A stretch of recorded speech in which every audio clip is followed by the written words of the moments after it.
नमस्कार विद्यार्थी मित्रांनो, क्रिएटिव्ह मॅथ्स मराठी या आपल्या लाडक्या YouTube चॅनलमध्ये तुमच्या सगळ्यांचं सहर्ष स्वागत आहे। हॉट प्रश्न क्रमांक 25 अंकगणिती श्रेणी मधला हा प्रश्न आहे मित्रांनो, 25वा प्रश्न आहे। या अगोदर आपण 24 हॉट्स प्रश्न बघितले, ज्यामध्ये पहिल्या, दुसऱ्या आणि या तिसऱ्या प्रकरणातल्या काही हॉट्स प्रश्नांचा समावेश आहे।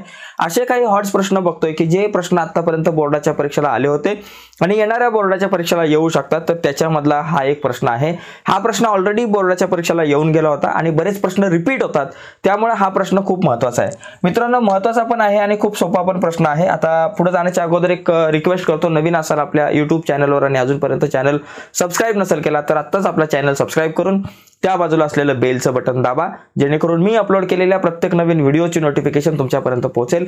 आणि महत्त्वाची गोष्ट मित्रांनो, आपला एक एज्युकेशनल ॲप आपण तयार केलेला आहे, ज्याचं नाव आहे क्रिएटिव्ह मॅथ्स मराठी। ॲपची लिंक या व्हिडिओच्या खाली डिस्क्रिप्शन मध्ये दिले। ॲपच्या लिंकवर क्लिक करा आणि आपला ॲप जो आहे तो डाउनलोड करा आणि त्यावरती एक स्पेशल कोर्स तुमच्यासाठी बनवला आहे, गणित भाग 1 आणि 2च्या इम्पॉर्टंट गणितांवरती, जी गणित बोर्डाच्या परीक्षेला येऊ शकतात। तर तो कोर्स पण तुम्ही परचेस करू शकता आणि गणित शिकू शकताय। तर जाऊयात मित्रांनो, बघा या ठिकाणी हा काय प्रश्न आहे की एका अंकगणिती श्रेणीचे 9वे पद 0 आहे, तर 29वे पद हे 19व्या पदाच्या दुप्पट आहे हे दाखवा।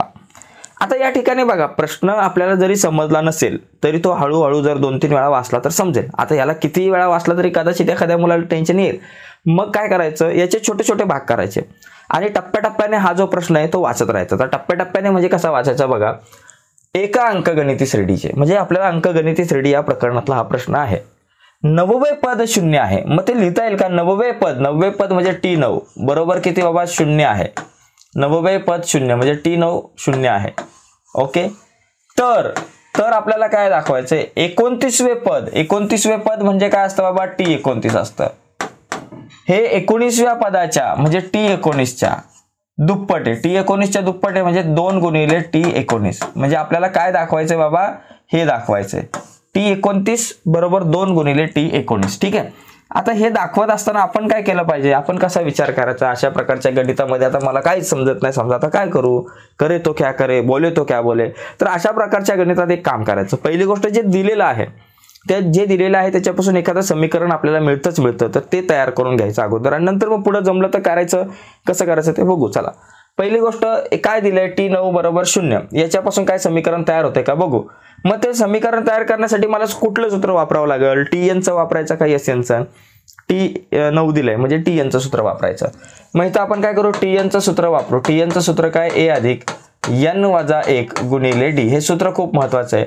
आता या सूत्रात आपण काय करू? किमती टाकू। Tn च्या ऐवजी T9 लिहू बरोबर। A आपल्या जागेवर, A ची किंमत माहिती नाही, n वजा 1, n ची किंमत 9 आहे म्हणून 9 वजा 1 गुणिले d जसाच्या तसा। T9 ची किंमत 0 आहे बरोबर A अधिक 9तून 1 गेला 8d, म्हणजे मला A अधिक 8d बरोबर 0 मिळाला। याला म्हणतो मी समीकरण 1 बरोबर। म्हणजे काय मिळालं मला? A अधिक 8d बरोबर 0 मिळाला। चला, एक तर गोष्ट झाली। या T बरोबर 9 घेऊन मला T9 बरोबर 0 घेऊन एक समीकरण मिळालं। आता कोणाचा विचार करायचा? दुसरा T29 आणि T19चा विचार करायचा आहे। मग आपण चला T29 या ठिकाणी काढूया। चला, T29 किंवा T19 पहिलं काढू। T9 च्या ऐवजी आता T19 काढू। T19 काढण्यासाठी काय करावं लागेल? A च्या जागेवर A अधिक n वजा 1 च्या ऐवजी काय करायचं? 19 वजा 1 गुणिले d आपल्या जागेवर। आता A ची किंमत आपल्या जागेवर, कारण T19 ची किंमत दिली नाही। 19तून 1 गेला 18d। आता एक लक्षात घ्या, A अधिक 18d आणि A अधिक 8d याच्यात काहीतरी संबंध आहे। इथं पण 8 आहे, इथं पण 8 आहे। मग आपण काय करू? A अधिक 8d इथं आणण्याचा प्रयत्न करू, म्हणजे काहीतरी मिळेल आपल्याला।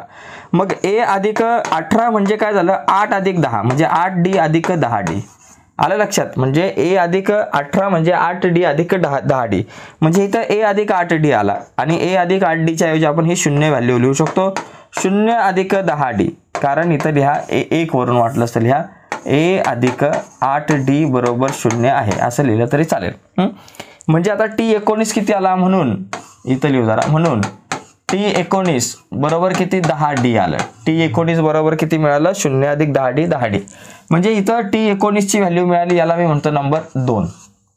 ओके, किंवा याला मस्त बॉक्स करू, T19 बरोबर 10d। ओके, आणि हे एक समीकरण आहे A अधिक d बरोबर 0।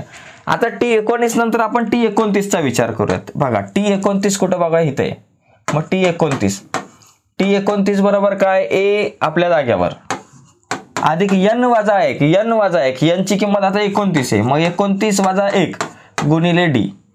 आता a अधिक 29 1 गेला 28d. आता बघा जसं इथं केलं होतं तसंच कार्यक्रम तिथे आहे. इथं काय केलं होतं बाबा a अधिक 8d म्हणजे 18चं कसं केलं होतं 18 अधिक 10, तसं इथं a अधिक 28चं आपण काय करू शकतो 8d अधिक 20d. कारण a अधिक 8d आणण्याचा आपण प्रयत्न केला, कारण a अधिक 8d ची किंमत मला माहिती आहे जी आहे 0, जी किंमत मला इथं वापरता येऊ शकते.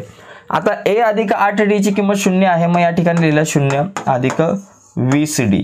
मग इथं लिहा कंसामध्ये कारण a अधिक 8d बरोबर 0, किंवा तुम्ही असंही लिहू शकता विधान 1 वरून म्हटलं असतं तरी चाललं असतं. विधान 1 वरून लिहा किंवा a अधिक 8d बरोबर 0 लिहा, काय फरक पडत नाही.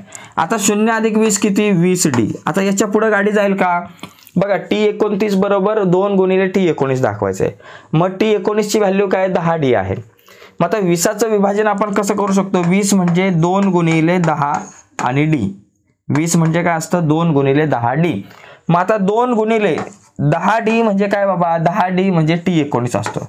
मग इथं लिहा T19 आणि T29. इथं जर तुम्ही बघितलं T29 बरोबर 2 गुणिले T19. आता हे कशावरून बाबा तुम्ही सांगितलं, कारण T19 बरोबर 10d म्हणजे 10d च्या ऐवजी T19 मिळालं आणि घेतलं आपण, आणि त्याच्यामुळे मग आपण इथं लिहू शकलो की T29 बरोबर 2 गुणिले T19 म्हणजे 29वं पद हे 19व्या पदाच्या दुप्पट आहे. मग या ठिकाणी इथं तुम्ही लिहू शकता बाबा म्हणून 29वे पद हे 19व्या पदाच्या दुप्पट आहे असं लिहिलं गरजेचं आहे. पदाच्या दुप्पट आहे, ठीक आहे.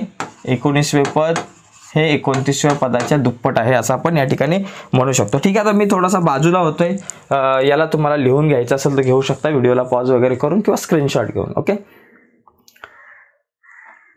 यस तर मित्रांनो, अशा प्रकारे आपण हा जो प्रश्न आहे सोडू शकतो. हा नाही तर कुठलाही हॉट्स प्रश्न आपल्याला अशा प्रकारे सोडवता येईल.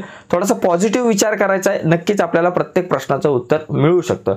अंकगणिती श्रेणी या प्रकरणातला हा एक हॉट्सचा प्रश्न होता जो ऑलरेडी बोर्डाच्या परीक्षेला येऊन गेला होता. खूप इम्पॉर्टंट प्रश्न होता आणि या हॉट सिरीज मधला पुढचा 26वा प्रश्न आहे तो आपण लवकरच बघूयात आपल्या पुढच्या व्हिडिओमध्ये. पण थांबण्याच्या अगोदर एक रिक्वेस्ट आहे, नवीन असाल मित्रांनो आपल्या युट्यूब चॅनलवर आणि अजूनपर्यंत आपला चॅनल सबस्क्राईब नसेल केला तर प्लीज आत्ताच आपला चॅनल सबस्क्राईब करा आणि त्या बाजूला एक बेलचं बटन आहे ते सुद्धा दाबा, जेणेकरून मी अपलोड केलेल्या प्रत्येक नवीन व्हिडिओचे नोटिफिकेशन सगळ्यात अगोदर तुमच्यापर्यंत पोहोचेल. ओके मित्रांनो, बाय सर्वांना, धन्यवाद. आणि जाता जाता आपला एक व्हॉट्सअपचा ग्रुप आहे, त्या व्हॉट्सअपच्या ग्रुपची लिंक या व्हिडिओच्या खाली डिस्क्रिप्शनमध्ये दिले, त्या लिंकवर क्लिक करून आपला व्हॉट्सअपचा ग्रुप सुद्धा जॉईन करा. बाय, धन्यवाद.